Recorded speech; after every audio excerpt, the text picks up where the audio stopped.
So how do we prepare for ISC 2024 accountancy subject? Self study का option है या फिर ट्यूशंस ले ले, ऑनलाइन क्लासेस करे या फिर यूट्यूब ही काफी है, बुक से प्रिपेयर करे या पास्ट एग्जाम क्वेश्चंस। ऑप्शंस बहुत है बट स्ट्रैटेजी अभी से बनाना पड़ेगा। Why this subject? अकाउंटेंसी ही क्यों? इतने सारे सब्जेक्ट्स है, मैथ्स है, कॉमर्स है, इको है, बीएसटी है, इंग्लिश है, अकाउंटेंसी पे ही स्ट्रैटेजी क्यों? टर्म 1 2021 में जब एग्जामिनेशंस हुए थे तो पेपर काफी टफ माने गए थे। बहुत सारे स्टूडेंट्स ने कहा कि ये पेपर स्टैंडर्ड के अबव है एंड काफी घुमा करके क्वेश्चंस पूछे गए। एक बार के लिए लगा कि चलो ठीक है, एक बार काउंसिल में ऐसा हो सकता है। बहुत सारे सोशल मीडिया पे भी आउटबर्स्ट हुआ एंड मेनी उस टाइम के यूट्यूबर्स एटसेट्रा एटसेट्रा बहुत सारे लोगों ने इस पर क्वेश्चंस उठाए कि इतना टफ पेपर क्यों बनाया। बट 2022 में जब टर्म 2 का एग्जामिनेशन हुआ, again the paper standard was same as before. वापस से उन्होंने वैसे ही घुमा करके क्वेश्चंस पूछे और students were very disappointed.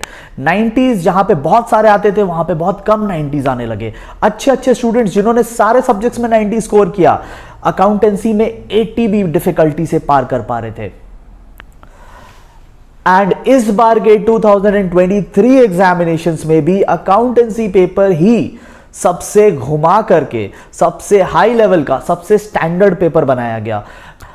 So council ने एक चीज सेट कर दिया है, उसने एक क्लियर कट इंडिकेशन दे दिया है कि अब पास्ट ट्रेंड के बेसिस पे क्वेश्चंस नहीं बनेंगे कि आप 10 साल के क्वेश्चन सॉल्व करके चले जाओ और आपको सेम स्टैंडर्ड का क्वेश्चन मिल जाएगा। नो, पिछले 3 बैक टू बैक एग्जामिनेशंस में काउंसिल ने क्लियर कट ये बोल दिया है कि एग्जामिनेशंस कॉन्सेप्चुअल बेस्ड होंगे। पहले आपको फिगर्स दे दिए जाते थे और सम बनाने को दिया जाता था, अब आपको फिगर्स ही डायरेक्टली नहीं दे रहे हैं। अब आपको बोल रहे हैं पहले वो फिगर आप खुद फाइंड करो और फिर जाके सम सॉल्व करो। क्वेश्चंस घुमा करके नहीं आ रहे हैं, क्वेश्चंस कॉन्सेप्ट बेस्ड आ रहे हैं। अब जो बच्चा सिर्फ रट के जाएगा या सिर्फ पास्ट एग्जाम क्वेश्चंस के भरोसे जाएगा, वो एग्जाम हॉल में फंसेगा। उसके बाकी सब्जेक्ट्स में 90 आएंगे but accounts highly concept based questions को प्रिपेयर करने का एक ही तरीका होता है, आप कॉन्सेप्ट नोट्स बनाओ। ठीक है, कॉन्सेप्ट नोट्स क्या होता है? How is it different from normal notes? देखो, नॉर्मल नोट्स होता है जहां आप टीचर से पढ़ते हो या यूट्यूब से पढ़ते हो या कहीं से भी सेल्फ स्टडी करते हो, आप एक नोटिंग बनाते हो और सम्स करते हैं, दैट्स इट। बट यहां पे कॉन्सेप्ट नोट्स बनाने का मतलब है कि एक एक कॉन्सेप्ट आपके सिक्वेंशियल मैनर में आपके पास होने चाहिए। 12 में जितने भी चैप्टर्स है, कुछ बुक्स में 13-14 चैप्टर्स होते हैं, कुछ बुक्स में 15-16 अगर वो पार्ट को डिवाइड कर दे तो जो भी आपका 13-14 चैप्टर्स है, उनमें हर चैप्टर्स का आपके पास 5 to 6 may be 7 and 8 pages का एक थरो नोट्स होना चाहिए, जिसमें कि सिक्वेंशियल मैनर में 100% आप नोट्स को कवर करके रखो। किस चीज का कैसा ट्रीटमेंट होना है उस चीज को कवर करके रखो, बिकॉज आप सिर्फ पास्ट एग्जाम पे डिपेंडेंट नहीं रह सकते। प्रैक्टिस बहुत ज्यादा लगेगा, पास्ट एग्जाम्स के भी प्रैक्टिस होंगे बट अदर क्वेश्चंस के भी प्रैक्टिस करने पड़ेंगे।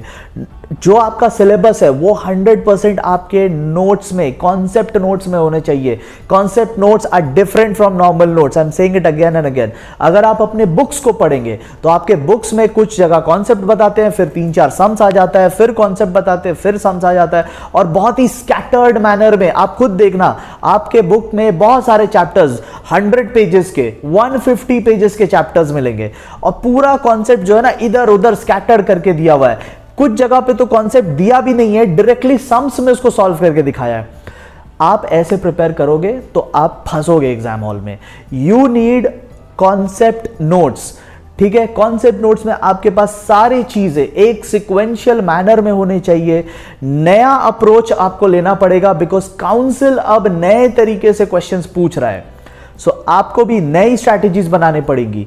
हम लोग अपने इस चैनल में अकाउंट्स को स्पेशली, बिकॉज काउंसिल ने इसी को टारगेट कर रखा है, तो हम लोग अपने चैनल में अकाउंट्स के रिलेटेड, सब्जेक्ट तो है अकाउंट्स, चैप्टर वाइज हम लोग स्ट्रैटेजी शेयर करेंगे इस चैनल पर। Very soon I'm going to come out with every chapter every chapter wise strategy कि आपको हर चैप्टर को किस तरीके से टैकल करना है, because every chapter is different. कुछ चैप्टर में प्रैक्टिस ज्यादा लगता है, कुछ चैप्टर में प्रैक्टिस कम लगता है, कुछ चैप्टर में नोट्स ज्यादा है, कुछ चैप्टर में नोट्स कम है, कुछ चैप्टर्स बहुत फ्रीक्वेंटली एग्जाम में आते हैं, कुछ चैप्टर रेयरली आते हैं। सो हर चैप्टर का एक सेपरेट स्ट्रैटेजी वीडियो इस चैनल पे I am going to guide you only for the ISC students of class 12। तो मेक श्योर कि आप क्लास 12 अकाउंटेंसी के लिए इस चैनल को जरूर फॉलो करें एंड अपने फ्रेंड्स के साथ भी इस चैनल को जरूर शेयर करना। Very soon we are going to start off with the class 12 syllabus. Thank you so much everyone for watching this video. Stay tuned for the strategy videos.